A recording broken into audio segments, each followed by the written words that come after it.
What's going on, guys? It's Ben here. I'm back again today doing another video, and the subject of today's video is going to be on Antonio Brown. So Antonio Brown's had a pretty tumultuous couple of months here.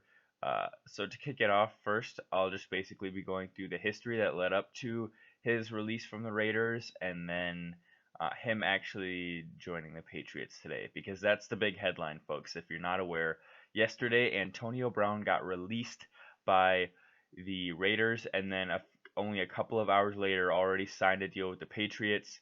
He will not be eligible to play week 1, but he will be eligible to play week 2. And a lot of people are having a lot of ranging reactions to this. I feel like the majority of people are pretty upset. Some people are happy if they live in New England. Um, yeah, so that's the current state of affairs, and let me get into the history of everything. So Antonio Brown last year had a somewhat unhappy time in Pittsburgh because basically he thought that Pittsburgh was not making him enough of a focal point of the offense because they had Juju Smith-Schuster, who was really coming on and improving and showing some really positive signs of being a good player.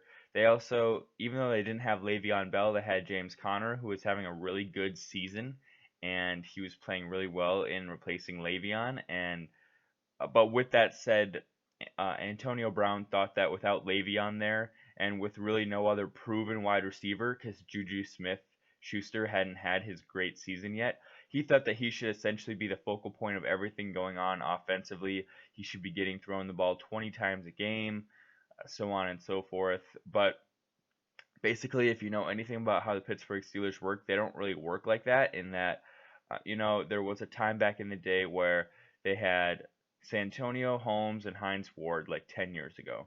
And then those guys either left or retired, and then they were left with this unknown dude named Mike Smith, who was expected to be the next big thing and be their number one option. And people said, how are they going to do it? They lost their top guys, and now they're left with this nobody named Mike Smith.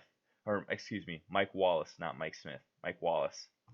And so, but then after a couple of games, people see, oh, Mike Wallace is really good. And then eventually he does really well there, and he actually leaves and he signs a huge contract elsewhere. He becomes a Pro Bowler. Basically, Pittsburgh was fine without those guys, Hines Ward and Santonio Holmes. Then, when Mike Wallace left, the reins were left to this guy named Antonio Brown, and people thought, who the heck is Antonio Brown? He's the fifth wide receiver on the depth chart here. The the Steelers' offense is going to really struggle. But lo and behold, we waited and we saw Antonio Brown was much better than even Mike Wallace, and he turned into a multiple-time All-Pro and Pro Bowler, and is now considered, arguably the best wide receiver in the game, if not a top 5 wide receiver in the game. And then this guy named Juju came along right when Antonio was leaving town, and now people have said the same thing. How are the Steelers going to do it? But I will guarantee you Juju turns into a really good receiver as well. They have this way of just bringing up these dudes that no one knows and making them really good receivers, and I don't know if it's because of Ben Roethlisberger or because of the system in place with Mike Tomlin there, but they just always find a way. Same with like Le'Veon leaving and being absent, and then James Conner coming in. James Conner was like second in the NFL in rushing yards last year or something ridiculous like that. Like he rushed for like 1,100 yards, I think, but nobody knew who he was before that. So the Steelers always find a way. And basically, Antonio Brown was really clashing with that idea that the Steelers were basically telling him, without saying it outright, the Steelers were basically saying to him, you're replaceable. And so he was very frustrated. He got traded to the Raiders for what I think was like a second round pick, if I remember correctly. Um, and then he was in Oakland, and that all went down in March. And basically, it was pretty quiet then for a couple of months. He was basically posting a lot on social media about how happy he was to be with a new franchise. He was happy to get going with Gruden and Derek Carr and see what happens. And then, April passes, May, June, nothing we hear of. And then in July, we hear that he has frostbite. And that wasn't really anything at the time, but now people are bringing it up like, oh, is that the first sign that he wasn't fully prepared and that like he came to camp like with a slight injury, and it was something really stupid that no one really ever gets injured off of. Well, I don't know. I think that's a little too speculative, but either way, that was like a weird hiccup, just kind of a weird situation to kick off all this weirdness. Then you get into past July into August, and you had all these weird murmurs coming up about like Antonio Brown's really frustrated because he can't wear a custom helmet that he wanted to be made for himself. Okay, that is really odd. Um, I don't really know what to make of that. That was my reaction to all this. Like, okay, we'll just wait and see if anything else comes of this story.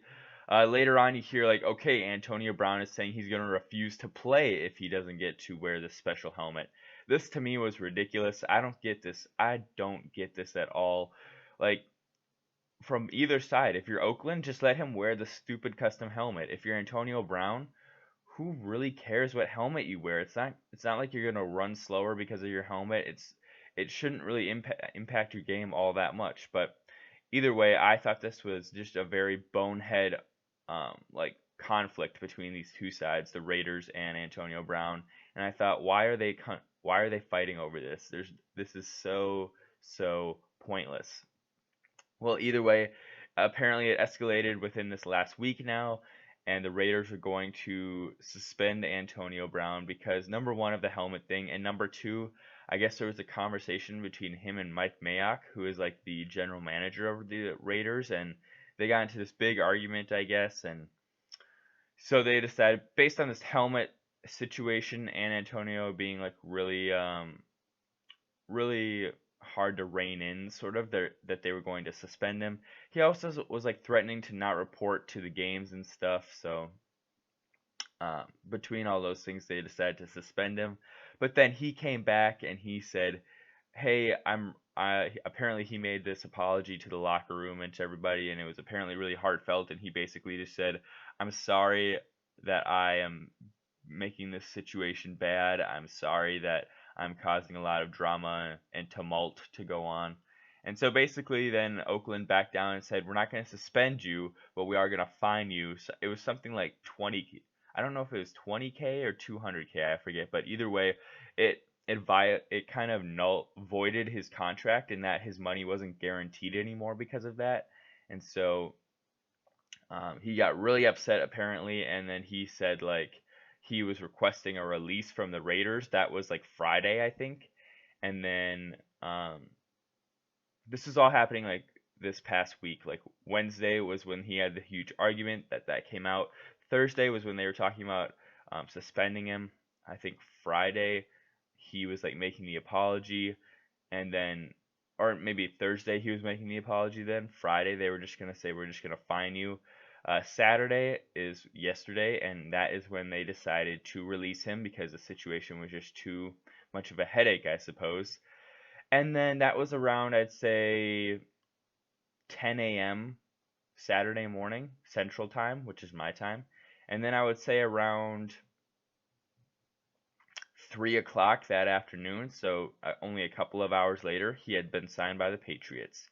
And I think collectively, anybody outside of the New England area of the East Coast looked at their phone on the update or heard about it on the radio or heard about it on the news or the internet, and when they saw it, there was a collective groan. Because of course the Patriots would get him. Of course this would happen. Because the Patriots always do this. They always get these guys that have been a headache somewhere else or have had trouble somewhere else, and then they come into New England, they perform well, and they're really well behaved, and New England just gets like the best out of them. It's what they're doing with Josh Gordon right now, as we have looked at. He was kind of a problem in Cleveland, and then he goes to New England, and he's supposedly gonna be good to go this season and perform well. They're doing it with Antonio Brown now.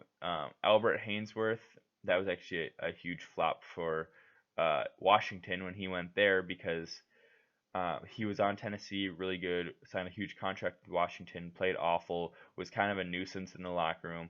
They cut him, and then the Patriots picked him up for like little to nothing as far as pay, and then he turned in like a really good season for the Patriots.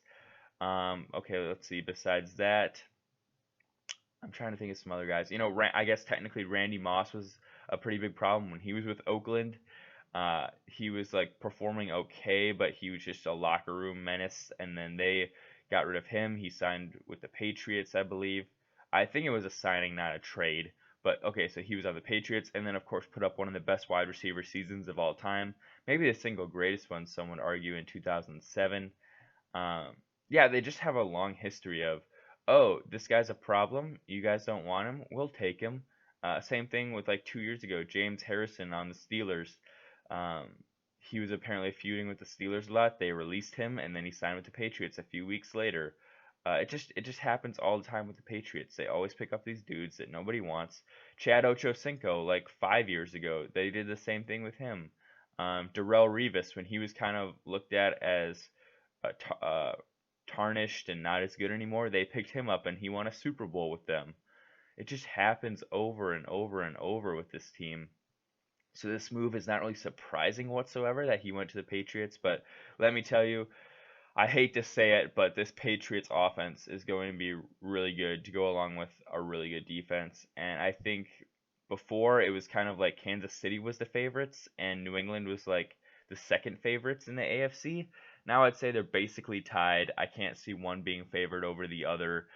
This adds just a whole new dimension to this team. They didn't really have like they really haven't had one of those like big, you can throw it downfield, you can stretch the field with this guy, he can just go up and get it, wide receivers, and that is Antonio Brown now. The wide receiver core is going to look really good. You've got Antonio Brown, who I would assume would be like the one, and then you'll have Josh Gordon on the out on the other side, and then you'll have Julian Edelman in the slot on either side. So as far as who's going to get the most targets, I don't know. It's probably going to be like Antonio Brown 1, Edelman 2, Gordon 3. But it'll be interesting to see because Gordon and Brown will be on the outsides and Edelman will be on the slot. So I'm interested to see how they manage those three and what the pecking order is, so to speak. They also have Benjamin Watson, who's a really good tight end. And without Gronk, getting AB is a pretty good replacement, I'd say. And then they've got Sony Michel and James White in the backfield, who are both good running backs. And I think this team will actually be a lot more balanced now between running and passing because I think from the get-go they were going to be a running team this year, but now with AB, I feel like that frees up a lot more passing possibilities for the team. But yeah, they have some pretty good weapons, I must say. And Tom Brady, I was predicting a little bit of a decline to continue from last year, which he declined a little bit last year as well, but I think he'll pretty much stay at the same level, if not have a little bit of an uptick actually this year with Antonio Brown, who is a weapon of a caliber he hasn't really had in a long while, I'd say, as far as a receiver. He hasn't really had a marquee receiver since like let's see here. I think Randy Moss left the team in 2011 was his last year there. Because 2012 he got cut like right away and signed with the Vikings. Then he signed with the 49ers or Tennessee or something. So basically since 2011 to 12 he hasn't had like a marquee wide receiver. So it'll be interesting to see how he does this year. That's really all I got on this subject, guys. I hope you enjoyed the video. I hope you found it informative and interesting. Leave your thoughts on the Antonio Brown move below, and I'll talk to you next time. Bye.